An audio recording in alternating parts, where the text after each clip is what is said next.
सबसे पहले राजकुमार भाटी साहब, चिंतन कई विषयों को लेकर हो रहा है, लेकिन क्या आपको लगता है कि प्रधानमंत्री मोदी के सामने कोई एक चेहरा और चेहरे के तौर पर मल्लिकार्जुन खड़गे, जिनका प्रस्ताव ममता बनर्जी ने खुद रखा? नहीं, इंडिया गठबंधन के सभी दल और सभी नेता इस बात पर शुरू के दिन से एकमत हैं कि हम प्रधानमंत्री लोकसभा चुनाव के बाद चुनेंगे। हमारे तमाम 28 पार्टियों के 28 चेहरे हैं, उनके साथ और भी नेता हैं।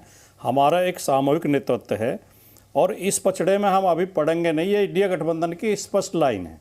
अब जो मीडिया के कयास होते हैं वो बातें अलग होती हैं। सूत्रों से बताया वो मीडिया को अधिकार है, इसी तरह खबरें चलती हैं और ये मीडिया के काम में ही आता है, उस पर हमें कोई आपत्ति नहीं है।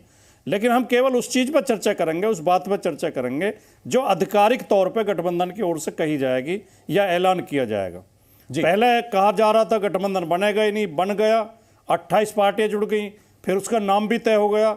अब बहुत जल्दी संयोजक भी तय हो जाएगा, साझा घोषणा पत्र भी तय हो जाएगा और आगे की रणनीति टिकटों का व सीटों का बंटवारा भी हो जाएगा। उसके लिए एक फॉर्मूला तैयार हो गया है और हम साझा घोषणा तैयार हुआ है। एनडीए के आधिकारिक ही बता दीजिए, एक कैंडिडेट के सामने एक प्रत्याशी उतारेंगे। आधिकारिक यही बता दीजिए, सीट शेयरिंग पे क्या फॉर्मूला तय हो गया है? नहीं, वो फॉर्मूला हम चैनल पर क्यों डिस्कस करें? हमारे नेताओं ने तय कर लिया, सीट शेयरिंग हो जाएगी, कोई विवाद नहीं होगा। जल्दी जैसे ही तय हो जाएगा आपको सूची भेज दी जाएगी कि फला स्टेट में फला पार्टी इतनी सीट लड़ेगी, वो इतनी सीट लड़ेगी, इस सीट पर इस पार्टी का प्रत्याशी होगा, इस पर ये होगा। जैसे जैसे तय होता रहेगा वैसे वैसे खबर बाहर आती रहेगी। ठीक है, अब मैं सुजाता पॉल जी के पास चलता हूं। सुजाता जी, खुद कह रहे हैं मल्लिकार्जुन खड़गे साहब कि पंजाब और दिल्ली की समस्या जल्दी सुलझा ली जाएगी, तो लग रहा है कि अभी वहां पे कुछ प्रॉब्लम है।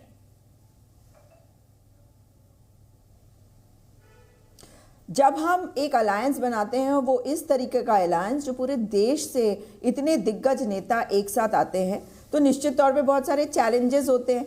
लेकिन अगर उनको समस्या आप समझेंगे तो वो कोई बात नहीं है। भारतीय जनता पार्टी को ये समस्या मैं तो वाक्य दोहरा रहा हूं, क्योंकि बहुत बड़ी समस्या है उनके सामने। सुजाता जी, मैं तो केवल वाक्य दोहरा रहा हूं, आपकी बात नहीं कर रही हूं, मैं जनरल एक बात कह रही हूं। उन्हीं को कोट करते हुए आपसे सवाल पूछ रहा हूं, मेरी तरफ से कोई शब्द नहीं तो मैं जी बिल्कुल मैं अपने तरीके से जवाब देती हूँ, इसलिए मुझे जवाब दे देने दीजिए। तो जो बातें कही जा रही है ना, इनको कहते हैं बाल की खाल उखाड़ना। इसलिए भारतीय जनता पार्टी को इस वक्त आवश्यकता है कि अपने यहाँ ध्यान दे, मगर पत्रकारों के जो कयास होते हैं, सवाल होते हैं, सूत्रों से जो खबरें होती हैं, उनके जवाब देने के लिए मैं यहाँ पे बैठी हूँ। और हमारे तमाम नेता आपको बता चुके हैं कि जो सूत्रों से आई खबरें हैं वो आपके पास कैसे पहुंची तो पता नहीं, लेकिन वो सच्चाई नहीं है। और अभी आपकी जो रिपोर्टर थी उन्होंने भी बड़ी अच्छे तरीके से इस बात को बता दिया। अब एक नाम को आगे करना चुनौती है ये कहा जा रहा है, अगर तो बड़ी हैरानी की बात है, क्योंकि एक नाम के अलावा दूसरे नाम को आगे करना बहुत बड़ी चुनौती है भारतीय जनता पार्टी के लिए, क्योंकि वहां पे तो केवल एक नाम है। हमारे यहां तो इतने सारे नाम है, मगर हमारे लिए सर्वोपरि है भारत और सर्वोपरि है भारत का लोकतंत्र। उसे बचाने के लिए आज जो लड़ाई लड़ी जा रही है वो भारत के चेहरे पर, युवाओं के चेहरे पर, बेरोजगार के चेहरे पर, महिलाओं के चेहरे पर, उन बहनों के जो अपने बेटों को देखती है, बेटियों को देखती है। वो समस्या नहीं बताई जिसको मल्लिकार्जुन खड़गे खुद समस्या कह रहे हैं। मैं तो बस जानना चाह रहा था कि इन दो स्टेट्स में क्या समस्या है।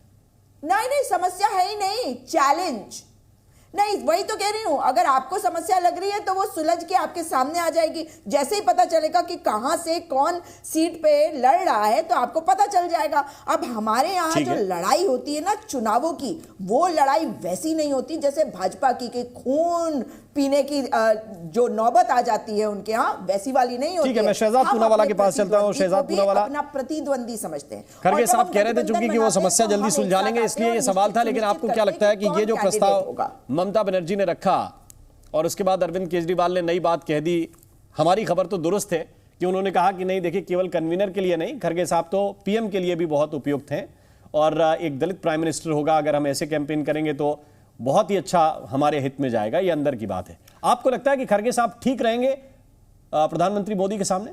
देखिए राम जी, मैंने बहुत शांतिपूर्वक तरीके से दोनों पैनलिस्ट की बात सुनी, तो उम्मीद है कि मेरी भी बातों को सुना जाएगा, इंटरप्ट नहीं किया जाएगा। देखिए, हमें कोई लेना देना भी नहीं है, ना हमें कोई चिंता है, और ये उनका लोकतांत्रिक अधिकार है कि वो किस प्रकार से एक होना चाहते हैं, ना हो।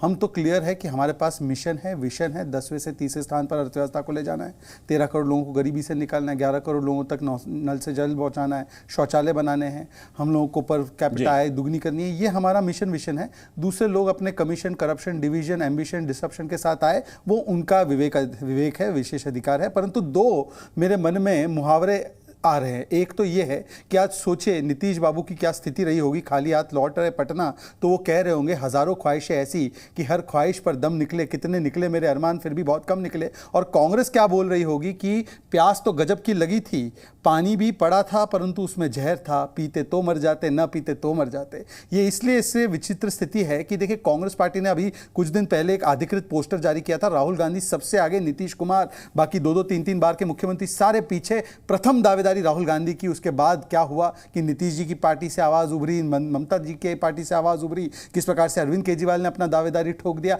अब राहुल गांधी और नीतीश कुमार जी को एक ही स्ट्रोक में किस प्रकार से नो कॉन्फिडेंस मोशन लाकर निपटाने का काम किया गया, तो मल्लिकार्जुन खड़गे के नाम को न केवल प्रपोज किया, परंतु मीडिया वालों को फोन कर करके टीएमसी के लोगों ने बताया, और इतने नाराज हो गए लालू जी और नीतीश जी इस पूरे विषय पर कि वो वहां से निकल गए। अच्छा चलिए, ये विषय भी हमारा विषय नहीं है, हम तो केवल इतना कहना चाहते हैं कि आप सोचिए कि आप आए क्यों हैं। कांग्रेस पार्टी को आम आदमी पार्टी ने दिल्ली और पंजाब से खत्म किया। अभी 2 दिन पहले केजरीवाल ने कहा 14 सीटें पंजाब में लड़ेंगे, 13 + 1 चंडीगढ़। दिल्ली में कांग्रेस पार्टी कहती है ये भ्रष्ट लोग हैं। बंगाल में तृणमूल कांग्रेस ने लेफ्ट को हटाया, वो कहते हैं हम लेफ्ट के साथ जाएंगे नहीं, और अधीर रंजन कहते हैं तृणमूल कांग्रेस जो है वो विद्वेष की कार्रवाई करती है। तो केरला में पिनराई विजयन को भ्रष्टाचारी कहती है कांग्रेस पार्टी, और कांग्रेस पार्टी को कहते हैं कि ये कम्युनल पार्टी है, और कहते हैं वायनाड से सीट नहीं लड़नी चाहिए। ये लोग जो एक हुए हैं, देखिए दल से दल मिल जाते हैं, दिल से दिल कितने मिलते हैं, वोट बैंक से वोट बैंक कितना मिलता है, ये हमने ऐसे भी एक्सपेरिमेंट पहले भी देखे हैं। मुझे लगता है कि इनको शुभकामनाएं, ये करते रहे। हम देश के लिए सोचते हैं, ये अपने परिवारों का सोचे। हम देश के मिशन के लिए काम करते हैं, ये अपने परिवारों के कर